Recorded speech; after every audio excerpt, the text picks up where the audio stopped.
What is good, YouTube, and welcome back to a brand new video. We are back with another video today, blowing up the Dallas Mavericks. You guys seem to enjoy the first two times we did this with the Celtics and the Portland Trailblazers. I guess we did it with the Pacers as well. So we've done it 3 times. I think we're gonna do it a 4th time with the Dallas Mavericks. I'm not sure I'm gonna do it with every single team, but I just thought it's a fun little video idea I want to throw out there here or there. So today, like I said, we're doing the Dallas Mavericks. If you guys enjoy these type of videos, leave a like, of course, subscribe if you have not already.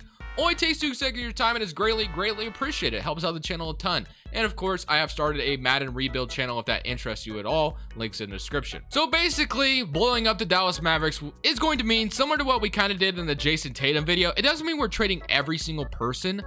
Obviously, we're not trading Luka Doncic. Let's just get that out of the way. I don't know why you would have thought I was going to do that anyway. But everyone is pretty much on the table besides probably Luka, of course. So we're going to try to make this team as good as possible. But one thing we have done differently from previous times I've done blowing up rebuilds, I usually just do the craziest trades possible. I try to be somewhat realistic in these trades, or I try to anyway. I don't know how successful I am at it, but that's what I try to do for the most part. So pretty much everyone is going to be available and trying to trade for a better roster here at the trade deadline with Luka Doncic. Additionally, today's video is sponsored by PrizePicks, which is a DFS player props app that's matching up to a $100 deposit when you use my code Crushables. Let me show you. PrizePicks is a DFS app where you're literally facing no one other than the numbers. You're just facing the projections. Let me show you some of my past entries. So on this one, I decided to do a power play where I decided to bet the over on Rudy Gobert and Harrison Barnes. The power play was able to 3 times my money,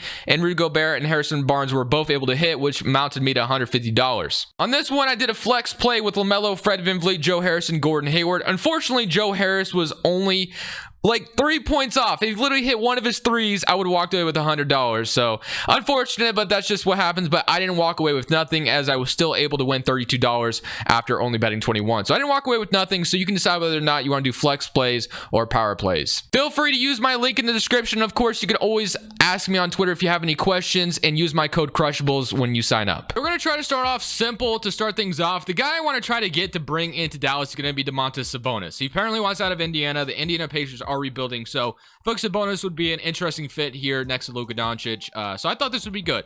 Don't know if they'd accept this, though. This might be a little bit of a lowball offer, and yeah, they're not going to accept that. So kind of want to just start off small where we can start to build a better trade. So of course, we're going to have to throw our first round pick in here. Josh Green's probably going to have to be a part of the trade, but we're probably going to have to throw in a little bit of better players here. So we have Porzingis, who I kind of want to potentially keep if possible, but we'll see if that's even possible. I guess we could throw Tim Hardaway in here, who has 2-star trade value. We're a little bit off still, and then we'll go ahead and throw maybe Moses Brown in here. Does that interest him at all? And that is not going to get it done. We can't trade any of our first-round picks here, which is pretty unfortunate. So with 2 seconds, get this done, it would not. So we might have to do a potential Porzingis for Sabonis swap. Honestly, that might just have to be what we have to do. So instead of trading our first, let's see if we do this instead. What if we did Porzingis for Sabonis? They can't accept that. That would be too much money on their end. So they give me Justin Holiday, who's not much value to them, and then maybe like Torrey Craig, who's not much value. And I could throw Josh Green back in this trade. I think that would get it done. Or Josh Green's already in the trade, my bad. Maybe Boban, maybe throw him in there. And then maybe it's up to our first. Let's just offer this. We don't want to take on the extra salary, they say. So maybe we do have to offer our first round pick, and they still don't agree. Okay, this was going to be something I was going to try to accomplish, but so far to no avail. And just like that, we were able to get Domantas Sabonis to replace Kristaps Porzingis, who has been better lately, don't get me wrong. But I thought just to make a little bit of a difference here, we'll have Domantas Sabonis and Luka Doncic playing together. So we'll have that going for us. Then the next trade we're going to be making is sending Dwight Powell and Maxi Kleber and a 2nd-round pick for Buddy Hield, who could be immediately a help next to Luka Doncic at the shooting guard spot. So that should be helpful, obviously, to have Luka Doncic and Buddy Hield, a shooter, next to Luka. So we'll have Buddy Hield play next to Luka Doncic, which means Tim Hardaway becomes a little bit more expendable here. We'll have him probably available now. So now we pretty much have a interesting roster, but we still have a lot more work to do. So next thing is going to probably be to try to get a center here, because we have Sabonis at power forward. Could move him to center, so maybe we do that. We'll definitely kind of figure out what we're going to do. But Tim Hardaway is going to be the next guy we're going to try to potentially trade away. We're going to throw Moses Brown in there to try to see what we can get. So the next trade we're going to be making is getting Josh Richardson and Marcus Smart from the Boston Celtics. We're trading Tim Hardaway and Frank Ntilikina and getting 2 players who can immediately come play defense. Josh Richardson has played for Dallas before, but that should be an interesting piece here. So Josh Richardson, small forward now. So that's going to give ourselves kind of a brand new looking roster of Luka, Marcus Smart, Josh Richardson, Sabonis, Moses Brown, Jalen Brunson, Buddy Hield, Torrey Craig, and Trey Burke. So still not a complete product. We kind of honestly would probably best putting Sabonis as center, to be honest. It's probably going to be our best option. So we'll have Sabonis play center, and then we'll have, I guess, Craig play power forward. So defensively, you know, it's not too shabby. We got some defense here. Sabonis playing center, Jalen Brunson, and this is definitely not a final product by any means. We definitely have more work to do in the offseason. But for the most part, I feel decent about what we were able to accomplish. Not a ton better than what I've wanted to have seen, but I think I'm gonna make one more trade to try to get like a maybe better power forward. But other than that, this is probably gonna be it. So I'm just gonna go with old reliable and get Royce O'Neal from the Utah Jazz, and that was pretty much gonna be our team now. So Sabonis, Royce O'Neal, Josh Richardson, Marcus Smart, and Luka Doncic. Now if we go take a look at what we were able to accomplish, we got Sabonis, which is cool. We got Buddy Hield, which was great. We got Tim Hardaway, or we got Josh Richardson, Marcus Smart, and then we got Royce O'Neal. So, you know, not the greatest trade deadline in the world, but the Mavericks didn't have a ton of assets to work with. Whereas this was pretty much my only one. We were able to walk away with Sabonis, which is solid. Definitely have more work to do. Sabonis is a lot cheaper than Porzingis, so feel pretty solid about that. Other than that, though, still a lot more work to do. We're the 9th seed right now, so we could potentially be in the playoffs this year, but we'll see. I'm assuming Luka will get us there just because how good he is, obviously. We're going to be at the top of the play-in tournament as a 7th seed out west. Not the greatest year from us, I would say, but, you know, it could be better, I guess. We will make it better. We will. So, Sabonis, I think, made an All-NBA third team, which is really awesome. 20 points and 14 rebounds, so came in and immediately made an impact. Porzingis also. Dude, if we could have pulled off the fact that we could have kept Porzingis and Sabonis, that would have been so much better. Now, defensively, it would have been interesting, but I think it would have just made it so much better if I was able to pull that off, but I couldn't pull the trigger on that. So we are going to be playing the Clippers in the play-in, which obviously, you know, the Mavericks have run in with the Clippers plenty of times. So still many in the play-in, and we are going to win and go on to play the Los Angeles Lakers. So we have Luka, Smart, Richardson, Royce O'Neal. Defensively, it's pretty good. Outside of, you know, Sabonis, defensively, it's pretty damn good. So I like what we have. And then let's go ahead and somebody come around against the Los Angeles Lakers, and we are going to lose in 5. Like I said, more work to do, but I feel decent that we made the playoffs at least. Now we got the Miami Heat going on to win the championship. So we're heading straight to draft night, where we have a lot of salaries that we could potentially make some type of move with. We could make up $90 million, but unfortunately, we can't really trade too much. We can't trade any picks that we really have, so it's just a matter of getting small and simple upgrades. I guess we could go ahead and grab some first round picks on draft night, but kind of see this trade with Bogdan Bogdanovic in it, and I kind of like the idea of bringing a Bogdan here, so we're going to go ahead and make this trade and bring in Bogdan, which will make maybe one of our shooting guards a little bit more expendable, maybe Buddy Hield if we want to trade him away, who averages 13 and 44% from the field. We could trade Marcus Smart. There's a lot of things we could do. We're going to need a starting small forward as well, so potentially we could even just move Bogdan the small forward and just kind of have that going for us. But I do want to try to acquire one more all-star if possible. Not sure how possible it's going to be, but we're going to try. We're definitely going to try. We don't have a ton of assets, though, is the problem. So we don't even have a single draft pick really to trade away either. So we got, oh, wait a minute. We had a 19th pick in the draft. Okay. Huntley Hatfield. That's actually pretty, I didn't realize we had a pick, to be honest. Josh Richardson, I'm going to actually, wow, that's an $18 million team option, but I'm going to accept that. Qualifying offers, Oni is a free agent, and then for free agency, we have Brunson's a free agent, so that actually could be one of our assets to potentially trade away to try to get like a stud here, because I do like Jalen Brunson, but if we could trade him to try to potentially bring in like a all-star, like I said, that is going to be pretty much what I want to do, or just at least a high overall, because I like Sabonis, Luka Doncic, but we need something else to just, like I said, there's a lot of good solid players here, but not enough to, you know, make it to where we're going to win a championship next year. So just like that, the Toronto Raptors have agreed to our trade offer where I got OG Anunoby to come be our starting small forward. I traded away Jalen Brunson, Moses Brown, and our draft pick in Brandon Huntley Hatfield for OG Anunoby. So now we have a stud small forward, I would say, and we have more ways of improving the roster. There's still so much salary on this roster, it's not even funny. And we definitely have all of our starters pretty much. So we have defensively one of the best. I mean, we have Royce O'Neal who could play defense, OG Anunoby who obviously could do that, and then Marcus Smart if we decide to keep him as well. So I think Buddy Hield, Bogdan, and Josh Richardson are going to be kind of the guys, or we're going to try to keep one of those guys, I think. But we have the potential of definitely improving the roster a little bit even more. So we're going to try to sign a backup big man real quick just to fill that out, just to make sure that's taken care of. So I see Nicholas Batum. I'm going to sign Nicholas Batum from out of free agency. We'll have him. And then last but not least, we have Gary Payton, who is a decent overall. So we'll go ahead and sign Gary Payton just as a backup shooting guard potentially. And then we can sign Dorian Finney-Smith back as well. So we'll go ahead and do that. So now rest of our acquisitions, and I see Trey Burke, who I'm just going to re-sign as well. So we're going to have a lot of depth, which is good.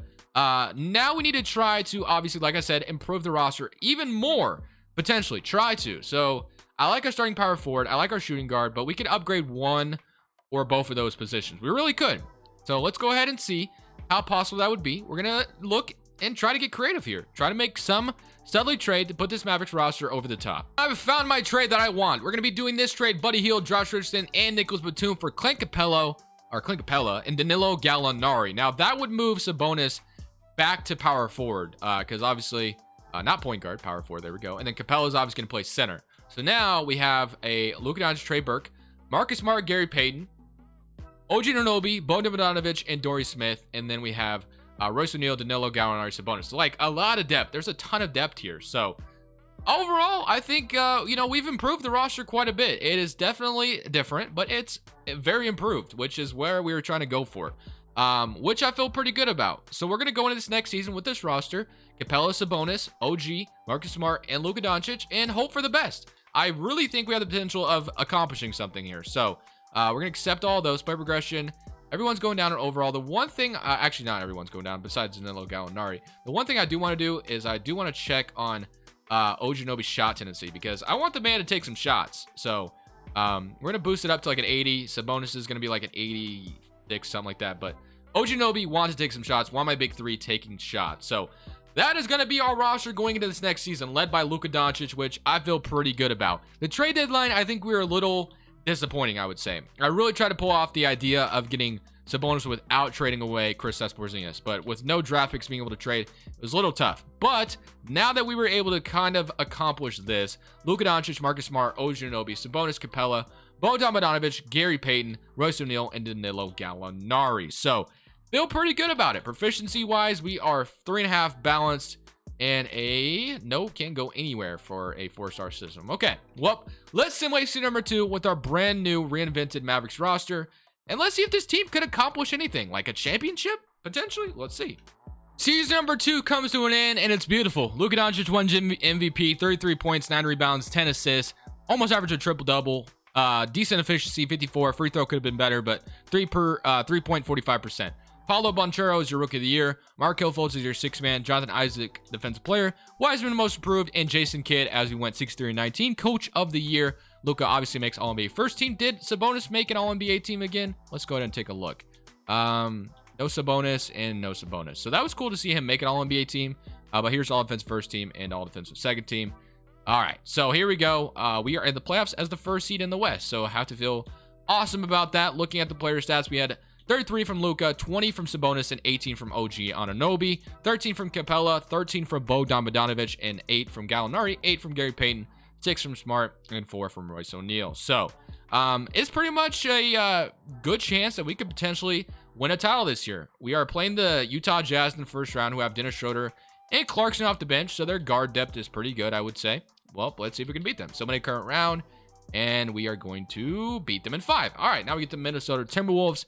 D'Angelo Russell, Edwards, Leandro Barmero, Vanderbilt, Towns, Naz Reid, Al Horford, and Malik Beasley. Let's see if we can get to the Western Conference Finals. Somebody current round.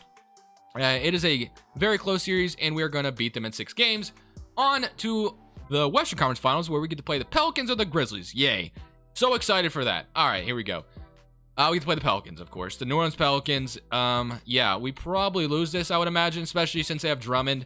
Yeah, it's over for us, I would say. Let's go. Game 1. We're up 1-0. Okay, 41 from Luka. Maybe Luka's gonna break the Pelicans' curse. We're up 2-0. 3-0. Come on, baby. Oh, we didn't win yet. No, this isn't happening. This isn't gonna happen like this. Okay, thank you. I was about to say, we're not blowing a 3-0 lead. Now we get to play Philadelphia, the other team that 2K loves so much. Luka, Smart, OG. We all know what we look like, but Philadelphia looks like this. Simmons, Maxey, Matisse, Harris, Embiid, Taz Jones, and freaking Korkmaz. Game 1, we're down 1-0. Game 2, we even it up. Game 3, 2-1. Uh-oh. Come on. Can we go 3-1? Yes, we can. And can we beat them in 5 to end this off and celebrate in front of the home Dallas Mavericks fans is the question. Come on, baby. Let's go. Let's lock it in. Play good defense. Shoot, amazingly from 3 or whatever we need to do to win this game. And it is close, but 99. Actually, it's a pretty close back and forth game. All right. 122 to 119. Again, we're going to jump in and watch and see what happens. Ben Simmons is at the free throw line to shoot 2, and he's going to make the first one. Let's see if he can make the second one. The camera is awful right now. I'll fix that in a second. He misses the second one. Let's fix the camera real quick. Actually, the camera's just going to stay. Let me move this. And okay, there we go. All right, so we're down 4 at the minute 22 left. What are we going to do to try to celebrate in front of our home fans? Luka's going to start cooking, it looks like. He's going to pass it out to a wide open Marcus Smart, who is going to miss. That was a big shot if Smart could have hit that. Very, very unfortunate, but we got Ben Simmons running it up floor. Marcus Smart playing defense on him. Going to pass it to Embiid in the post. Capella is guarding him. Gets a steal strip. Very nice, Luka. In transition. Can we get a good 3 off? I mean, we don't necessarily need a 3. We have guaranteed 2 possessions as long as we take care of the basketball. Okay. Luka Doncic going to try to cook. Is that Tyus Jones guarding him, I believe? Okay, we're not really getting anywhere with this possession. He does get fouled to reset the shot clock, though. Actually, that's going to send us to the free throw line. So that's big. We're in the bonus. So first free throw is going to be missed. That is a big free throw we needed to make. Come on, Luka. Can he make the second one? Yes, he can. I mean, we're down 3. We definitely need to stop now with that first free throw being missed. 44 seconds left on the clock. Still possible to win this game. Might even be able to send it to overtime. Just depends on how the clock runs. Joel Embiid is going to hit a crazy fadeaway. Gonna miss it. Can we get a quick transition shot off? That would be actually awesome right now if we could do that. Luka Doncic is going to maybe hang onto the basketball a little bit. He's going to get a screen. He's going to maybe be able to take it to the basket. Going to go ahead and hit a floater. 122 to 123. They do have the ball. We have to foul in order to get the ball back, unfortunately. So we're going to have to play the foul game now. Only down one point. That's all we really need. 1 point and this game is over. But of course, like I said, we have to foul them. So we should try to foul Ben Simmons if possible, but they're not going to pass it to Simmons. So I don't even know if he's out there right now. He probably is. All right, what do we got? We got Tyrese Maxey free throw line. He's going to make the first one. Is he going to make the second one is the question. We do have home court advantage, but I can't do the shake the controller thing. And we're going to call a timeout to discuss this as we need a 3-point bomb. So I'm interested and curious to see what the play call will be. So hopefully it's going to be a good one. Last time we were in this position, the play call was absolutely horrible. So we'll see if that is different this time. All right, Jason Kidd, what'd you draw up for us? What is it? OG Anunoby on the inbound. He's going to probably pass this to... Are we going to inbound it at all? Oh my goodness. How is that not a 5-second violation? Low key, Anunoby was he's kind of open right now. Okay. I feel like we could have thrown it to Anunoby earlier and he I don't really want to go for another 2 here. We're not going. What is this? Okay. Anunoby for 3. That's well contested. And we're going to lose game 5. That is going to be it. Wow. The computer in 2K, I don't know, man. I feel like we could have passed it to OG Anunoby way earlier and gave him a shot attempt, but that's going to be it for us. We're going straight to game 6. Here we go. All right, going to game 6. They beat us in game 5. Can we beat them to win the championship? And just like that, we're going to go on to win the championship in 6 games as Luka Doncic is your Finals MVP. So, hey, we got the Mavericks a championship. So, thank you guys for watching the video. Definitely leave a like if you enjoyed it. But for now, this is Crushables. I'm saying... peace. Thank you guys so much for watching. Make sure you click here to watch another video that I know you'll love.